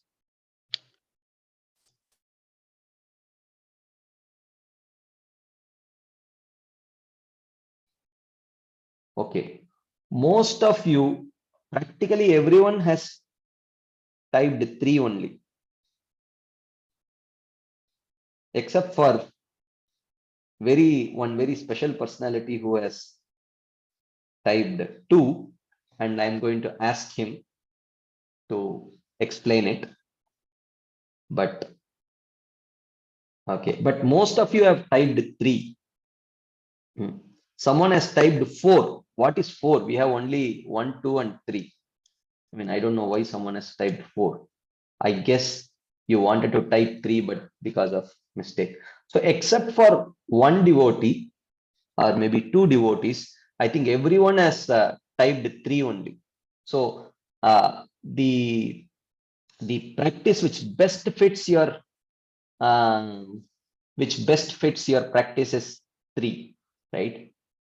So now I wish to hear from Kalanidhi Prabhu that why he has answered 2 and not 3. I wish to hear from him. Yes, Prabhu, please go ahead. Hare Krishna, Prabhuji. Dandavat Pranam. Yes, Prabhu. Dandavat, Prabhu. So,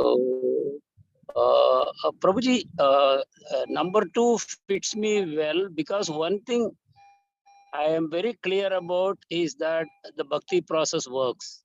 Even though I am yet to experience the amazing fruits of bhakti, but from the books what I have read, from the lectures what I have heard, I have a strong conviction that bhakti will definitely work. And nothing else will. Okay. And the various kinds of desires that are bothering me, which are of the nature escaping from suffering, etc. I know this is an endless process and it will never give me full satisfaction. I will forever remain dissatisfied only whether these are fulfilled or not fulfilled. But still, I am unable to get out of this kind of a propensity. But yes, I do succumb oftentimes to sense gratification, etc. And I do regret and I still continue to make my efforts to come out of it. The only part where I don't seem to fit is I am not happy. So in that sense, I don't fall under 2. I don't know where I should go. Okay. Thank you, bro. Maybe we should create a separate category for you. Okay, that more looks 3rd only to me also. Yeah, Jagdishari Prabhu says. Yeah, your description sounds more like 3. But anyways, we will get back to this analysis a little bit soon. But thank you for sharing. Okay, but rest of you have answered 3 only. So now, but what about mixed devotional service then? So we will get back to the definition of mixed devotional service. There is a very key component here, okay, which I just glossed over, but I did not get into it. So here, if you see these 3, tamasic, rajasic, and sattvic bhakti, here I want you to focus on the word abhisandaya. Abhisandaya means with intentions. Intentions means goal. Okay.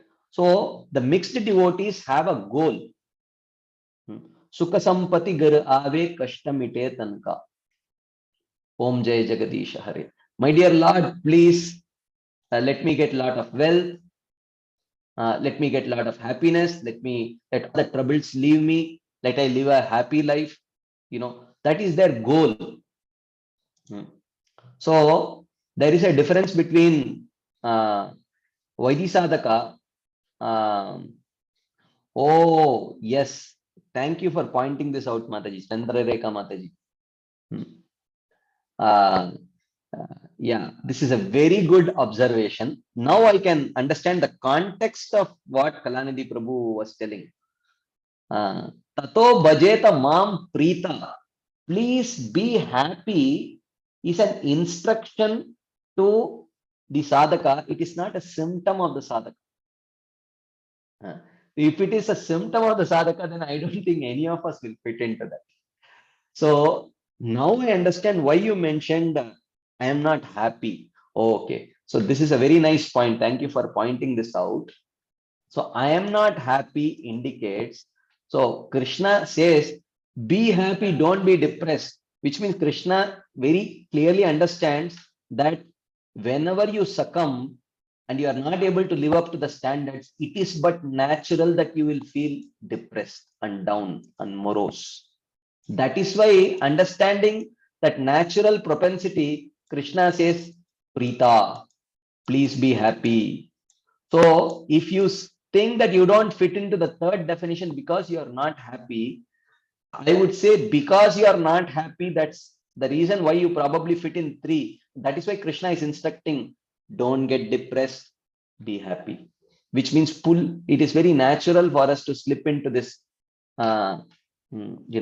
depression and, hopelessness and guilt trips because of that. So now if you see, the mixed devotee is worshipping Krishna for fulfillment of these desires. Whereas, yeah, be happy means be enthusiastic. True, that is true. Yeah, be enthusiastic. Don't lose enthusiasm. Right. So, so therefore, a mixed devotee, he worships Krishna for fulfillment of these desires. Whereas a sadhaka may have these desires, but he is embarrassed by these desires. Okay. So that is why if you see, so therefore here in the commentary to these 3 verses, Srila Vishwanath Chakravarti Thakur in his commentary, he writes, with a goal of violence, pride and hatred. So violence, pride and hatred is not some bad qualities the tamasic bhakta has. That is his goal. He wants to hurt someone. He prays to Krishna, Krishna, please hurt this person. So the angry person with no compassion who performs bhakti to me is tamasic. So he performs bhakti with the goal of violence. And the sattvic person, he worships Krishna with the intention. Again, intention means goal of destroying karma. That is his goal. His goal in bhakti is to destroy karma. While when we are suffering, we do have a desire to destroy suffering, but that is not our goal of performing. There is a difference between goal and, being goal and having a desire. He who worships in such a way that his actions are offered to the Lord, he performs bhakti of hearing and chanting, but filled with offering of occupational duties. This is additional. He offers the occupational duties also. So therefore, there is a difference between Vaidhi sadhana and mixed devotional service. So at least we all are agreeing that we are not practicing mixed devotional service, but we are practicing Vaidhi sadhana bhakti. But that is not this whole discussion is about. The discussion is, are we practicing pure devotional service? Right? Which all of you said no, we are not practicing pure devotional service. Now the question is Vaidhi sadhana bhakti pure devotional service or not? That is a very foundational question, right? That is what we need to understand now. Okay. Someone says Vaidhi sadhana will take you to pure bhakti. Okay. Let us see what it means. Srila Rupa Goswami, after mentioning this Anyabhilashita Shunyam, the Acharyas explain that this Anyabhilashita Shunyam verse is the Paribhasha Sutra.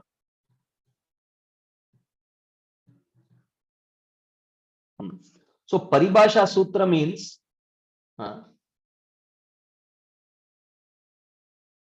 okay. So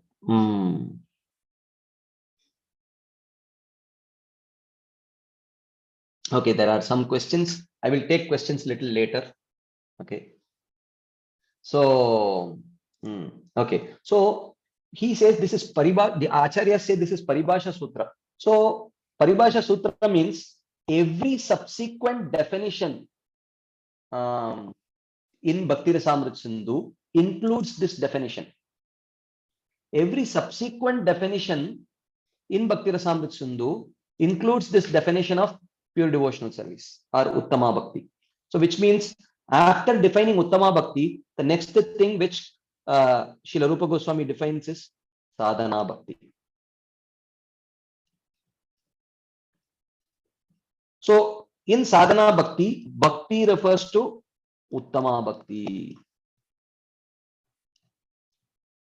Okay. And after this, he defines Vaidhi Sadhana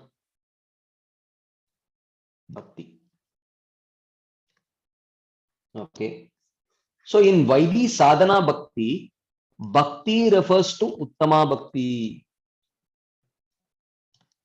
So subsequently, he defines Bhava Bhakti, Prema Bhakti, and many different types of Bhakti. Okay. So every subsequent usage of the word Bhakti in Bhakti Rasamrita Sindhu, the definition of that Bhakti is Uttama Bhakti. So which means one who is practicing Sadhana Bhakti is following Sadhana Uttama Bhakti. So what is the definition of Sadhana Bhakti? And this he very clearly mentions. Okay. Cheshta Rupa Anushilanam and Bhava Rupa Anushilanam. He says Cheshta indicates continuous actions using mind, body, and words without any spiritual emotions. It generally refers to devotional service at the Sadhana Bhakti stage. So Sadhana Bhakti is also Uttama Bhakti. Uttama Bhakti of the type Cheshta. Cheshta Rupa Anushilanam. Okay.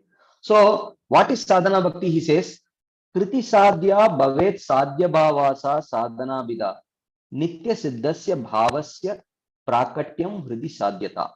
So he says, what is Sadhana Bhakti? Kriti Sadhya. Kriti means senses. Sadhya means action. So Kriti Sadhya means where there is action of senses. Sadhya Bhava Bhavet, which produces the stage of Bhava. So action of senses in the limbs of devotional service with the goal of Bhava. Sa Sadhana Bida is called as Sadhana Bhakti. So Sadhana Bhakti means when you engage your senses, mind, etc.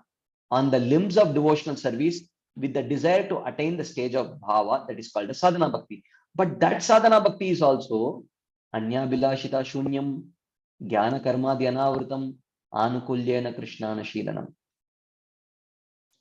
And then he defines Vaidhi Sadhana Bhakti.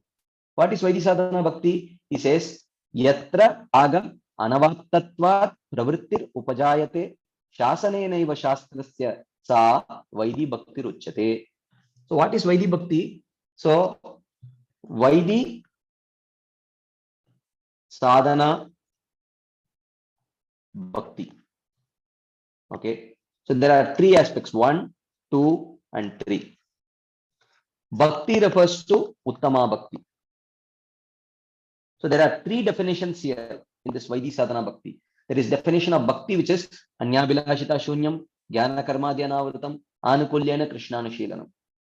And then there is Sadhana. Okay. Sadhana means engagement of senses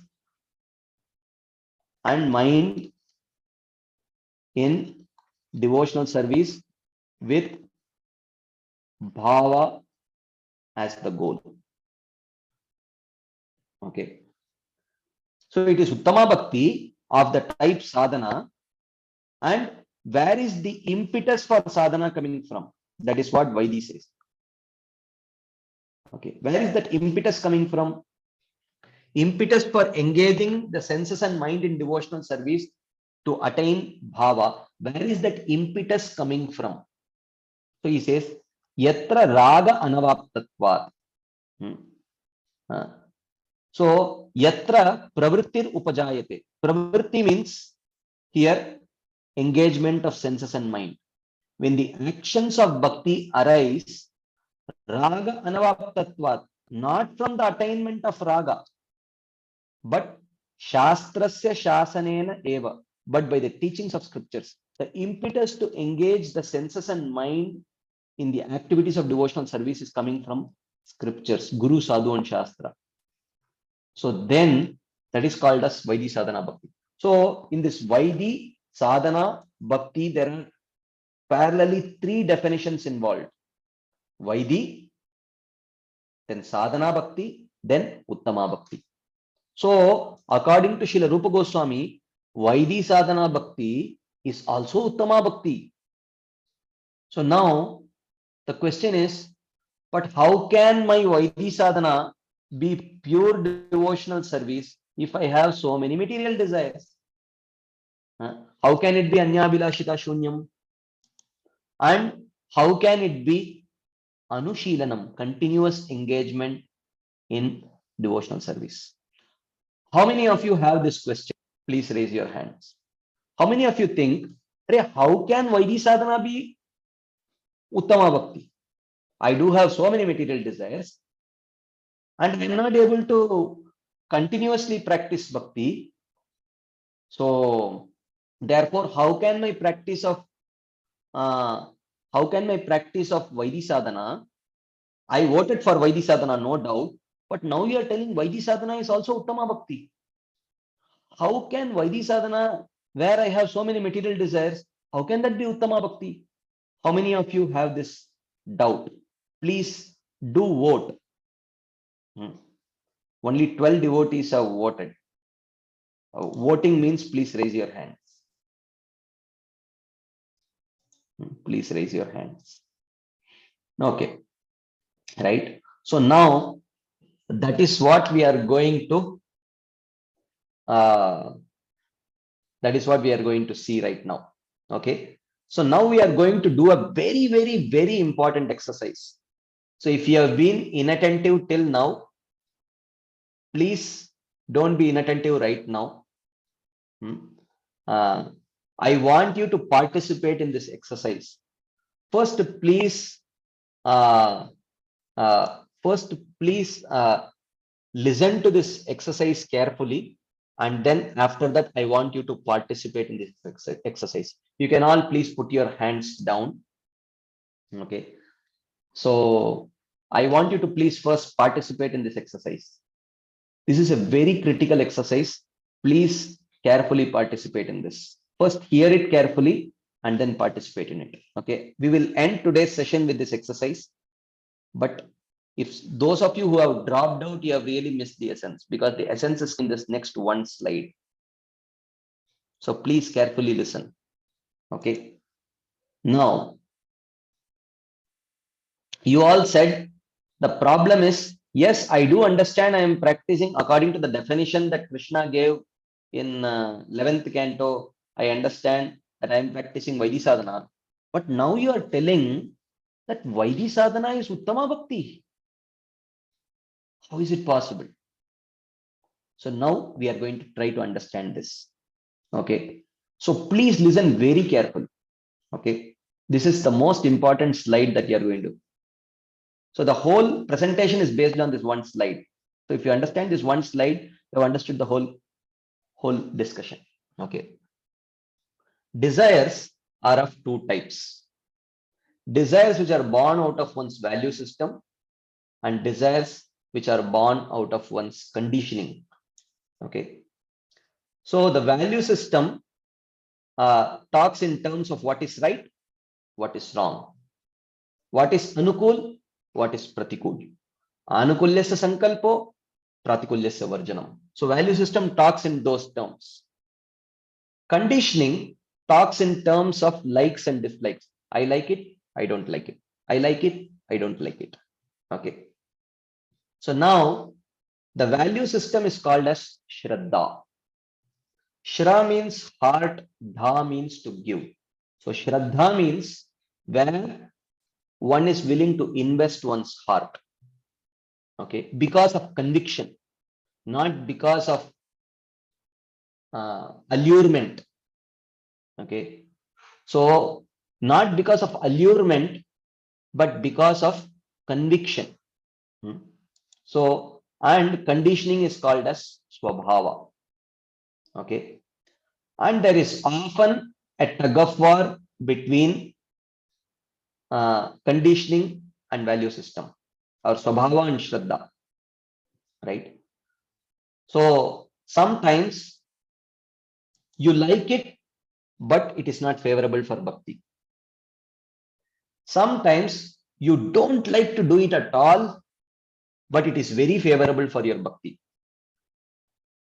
And how many of you have faced this condition, where sometimes you like to do something, you really love it, but Shastras say, no, you can't do it. And you are struggling. Sometimes you hate something, but the Shastras say, oh, this is very favorable for your bhakti. In your day-to-day activities, how many of you face this situation? Only 3 of you? Yeah, okay. So now, yeah, thank you. Thank you for voting. So now, let us, so these desires which are born out of one's value system, they are called as abhilasha. Okay. Desires which are born out of one's value system, they are called as abhilasha. And desires which are born out of one's conditioning, they are called as anartha. Okay. So, so these two types of desires do exist. Let us see some examples. Okay. Now, please be ready to type the answer in your chat box. Okay. Now, I will give some examples. You have to tell me whether it is a desire born out of your value system or whether it is a desire which is born out of your conditioning. Okay. So your answer should be, you think it is a desire born out of your value system, type abhilasha. If you think it is a desire born out of your conditioning or swabhava, type anartha. Okay. So now, okay, let us start the exercise. Okay. So I am going to give some examples. I want you to type in the chat box whether you think it is an abhilasha or an anartha. In you, don't generalize. In you, if you don't have this desire, do not answer. If you have this desire, then please tell me what kind of desire it is. Is it an abhilasha or is it an anartha? I want you to identify this. Okay. So let us start this exercise. First, okay, someone says anartha. I have not even given an example. Please don't type like this. I have not even given an example. First, I'm going to give an example right now. Then you start answering. Okay. The first thing, so your time starts now. Desire to please my spiritual master. If you have this desire, please type in the chat box whether you consider this as an abhilasha or an anartha. I will wait till at least some 15 devote answer. Please answer only if you have this desire. If you don't have this desire, you don't have to answer. Okay. So if you have this desire to please your spiritual master, just tell me whether would you categorize this kind of a desire as an abhilasha in you or an anartha. Okay. Practically everyone has answered abhilasha only. Okay. No more answering. Now I am going to go to the next example. Okay. So next example is desire for the opposite sex. Okay. So if you have this desire, or if you ever had this desire, you can answer, would you categorize this as an abhilasha or an anartha? Okay. I think unanimous answering, everyone is answering as anartha, except for one person who has told abhilasha. So which means, so I will explain what it means. If you say it is abhilasha, which means you are praying for the fulfillment of that desire. You think that it is a very reasonable desire and it is very favorable for my bhakti. So then it is abhilasha. Okay. Now, next example. So no more voting for this. Next example I am giving you. Desire to chant quality rounds. If you have this desire, please let me know whether you think this is an abhilasha or an anartha. Okay. I think here also there seems to be consensus. This is abhilasha. Okay. Okay. Thank you. No more voting. No more voting. Thank you. Fourth, I just desire to slap that idiot.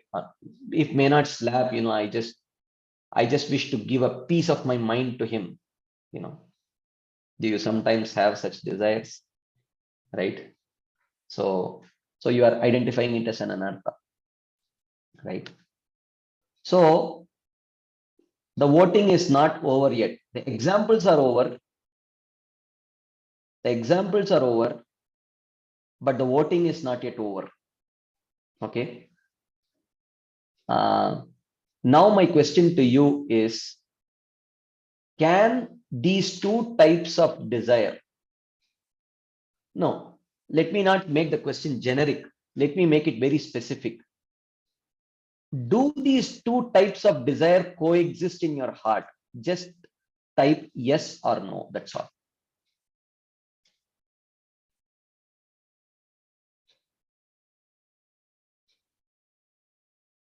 Okay. Everyone has answered yes.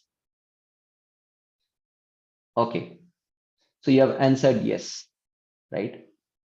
So the question is, do these two types of desires, do they coexist in your heart? The Abhilasha type desires and the Anartha type desires, do they coexist in your heart? That is the question. Okay. So now comes the actual exercise. The voting is over now. Okay. Now comes the actual exercise. I want you to very sincerely do this exercise.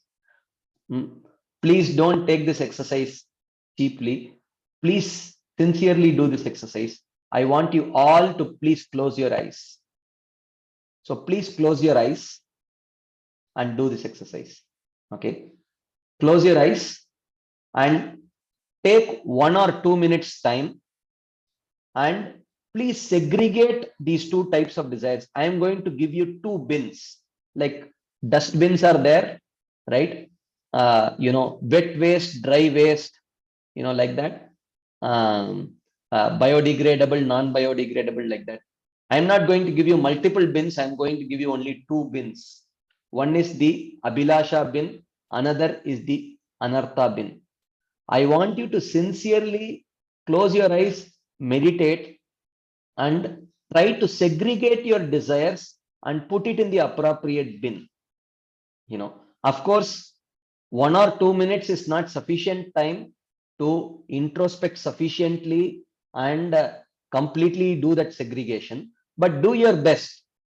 Okay, close your eyes and segregate these two desires and put it in the appropriate bin. Whatever is your deeply cherished goal, I wish to please Krishna, I wish to please my spiritual master, I wish I chant attentively, all those kind of desires, put it in the Abhilasha bin.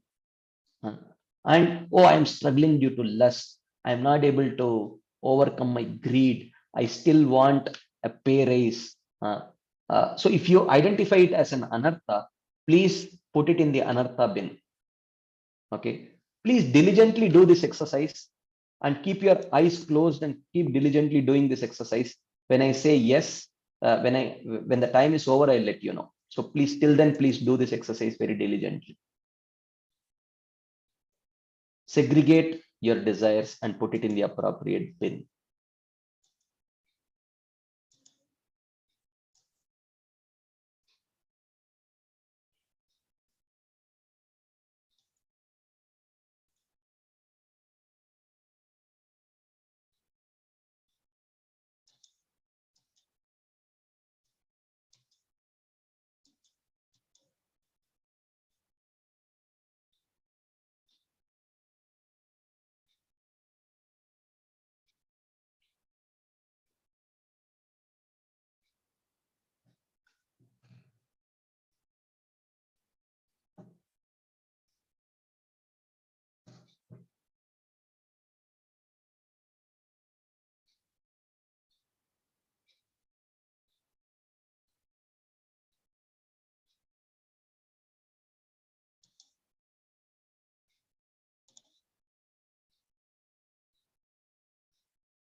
Okay, so your time is up.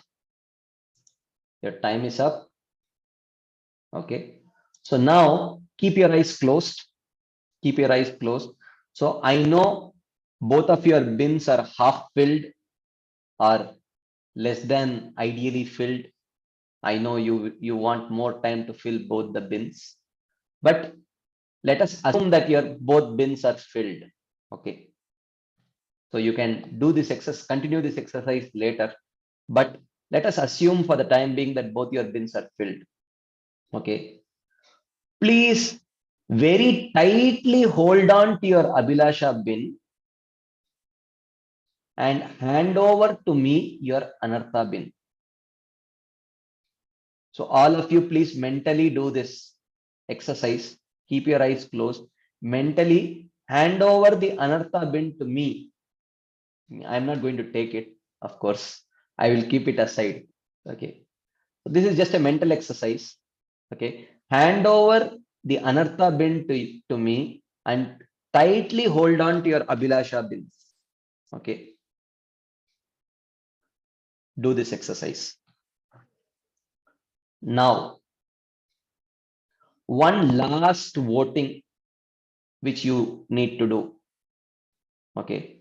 Because this exercise is a very important exercise. You have handed over the Anartha bin. Okay. So now I want you to answer me. Is your practice of Vaidhi Sadhana Bhakti, is it Anyabhilashita Shunyam? Yes or no, I want you to answer in the chat box. So now that you have handed over the Anartha bin to me, you have your Abhilasha bin. I want you to answer, is your practice of Vaidhi Sadhana Bhakti now, is it Anyabhilashita Shunyam or not? You can type yes or no in the chat box. Right? Okay, practically everyone has answered yes only. Thank you very much for your polling. So this is, your participation is very critical. So otherwise there is no point doing these kind of sessions. So thank you very much for answering and polling. So now this is the point that I wanted to make, and it is on this. So mainly, many times we think that our practice is not pure devotional service because I do have other abhilashas, because we tend to mix our anarthas and abhilashas. But anarthas and abhilashas are different. They have to be segregated. So then we understand what is it that we are practicing. So now, okay, there is a question about continuity. We are not going to take this question of continuity right now. Tomorrow we will definitely take it. So for now, I wish to end today's session by indicating why all of you voted for mixed devotional service also, and you voted for Vaidhi Sadhana Bhakti also, you voted. Why? Because there is externally both Vaidhi Sadhana Bhakti and mixed devotional service look very similar. They look very similar because both are indulging in some material activities or both have material desires. But there is a difference between mixed devotional service and Vaidhi Sadhana Bhakti. Vaidhi Sadhana Bhakti is performing devotional service while being embarrassed by material desires in the form of anarthas. That is Vaidhi Sadhana Bhakti, especially before Nishta. I will read again. Performing devotional service while being embarrassed by material desires, and the material desires are in the form of anarthas, is Vaidhi Sadhana Bhakti, which is before Nishta. Okay. And what is mixed devotional service?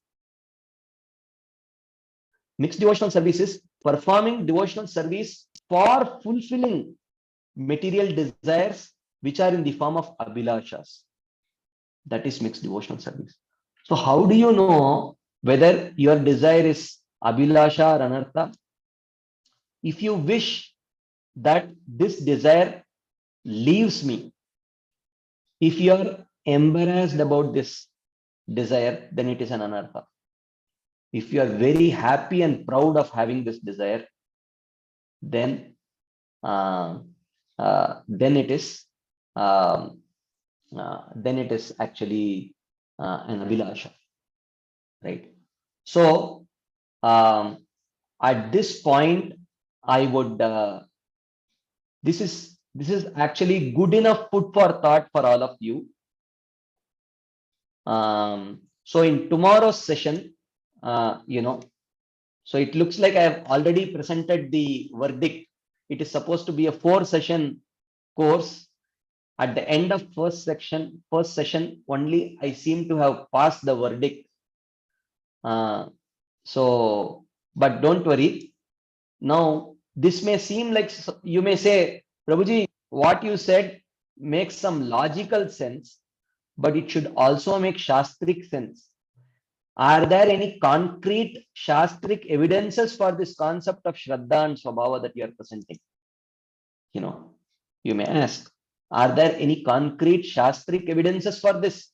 Or is it that you are just like that speaking? Okay. This is the very critical discussion which we have to do in the next few days. Not next few days, tomorrow also at the same time.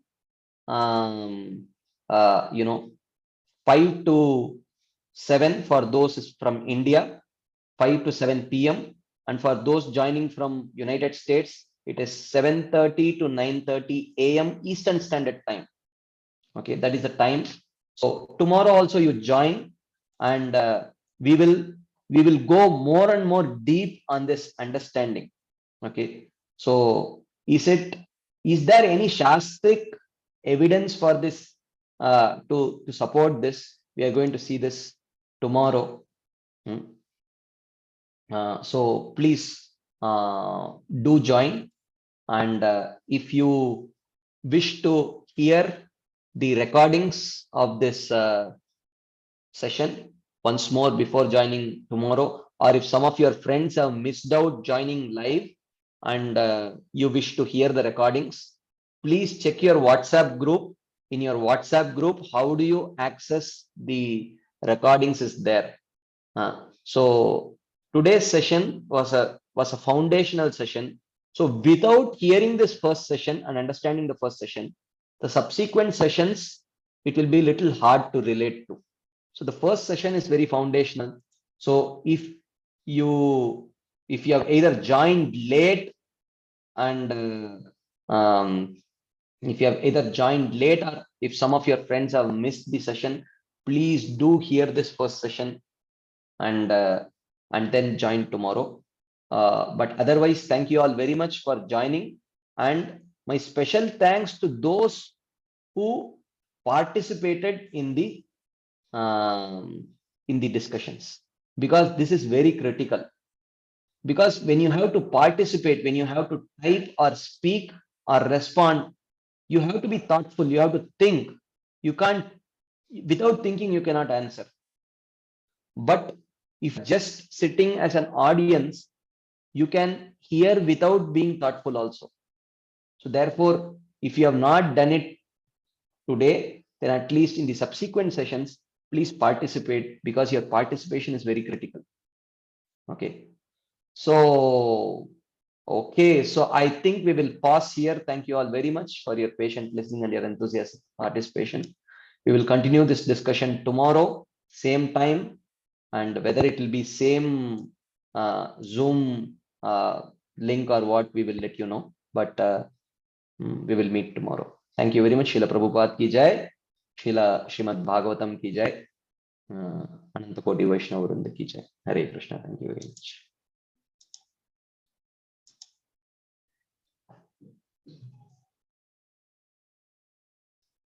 Hare Krishna, Prabhuji. Thank you, Prabhuji. Thank you, Prabhu. Hare Krishna.